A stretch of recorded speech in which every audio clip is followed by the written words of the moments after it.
હવે નવા મંત્રીઓ અને પ્રદેશ અધ્યક્ષ સાથે મળીશું. નમસ્કાર, સ્વાગત છે આપનું આરબી ન્યૂઝ નેટવર્ક સમાચારમાં. હું અશ્વિન રાઠોડ. ગુજરાતના રાજકારણમાં મોટી ઉથલપાથલના એંધાણ. સી.આર. પાટીલે કહ્યું, હવે આપણે નવા મંત્રીઓ અને પ્રદેશ અધ્યક્ષ સાથે મળીશું. વાવાઝોડું કાઝીકી વિયેતનામ ઉપર ત્રાટક્યું. 133 કિલોમીટરની ઝડપે પવન ફૂંકાયો. લાખો લોકોને સલામત સ્થળે ખસેડવામાં આવ્યા.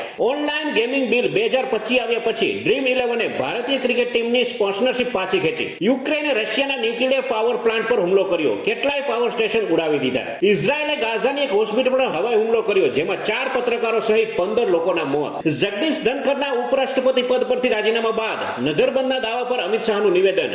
કહ્યું, બાત કા બતંગડ ન બનાયે. પાકિસ્તાનમાં પહેલી આર્થિક વસ્તી ગણતરી જાહેર થઈ, જેમાં શાળાઓ અને ફેક્ટરીઓ કરતા મસ્જિદો વધારે. 6 લાખ ઉપર મસ્જિદો અને 23,000 નાના કારખાનાઓ અને 2.25 લાખ જેવી સ્કૂલો. ગૃહમંત્રી અમિત શાહે 3,000ની ક્ષમતા ધરાવતી અમદાવાદની સરદારધામ કન્યા છાત્રાલયનું દિલ્હીથી વર્ચ્યુઅલ ઉદ્ઘાટન કર્યું. અત્યાર સુધી ગુજરાતમાં સરેરાશ 84% વધુ વરસાદ પડ્યો, જેમાં 67 ડેમ છલકાયા. સપ્તાહના પહેલા દિવસે શેર બજારમાં તેજી જોવા મળી. સેન્સેક્સ 300+ પોઈન્ટ વધીને બંધ થયો. તો આ તારના ટોપ 10 ન્યૂઝ અને હું હતો આપની સાથે અશ્વિન રાઠોડ.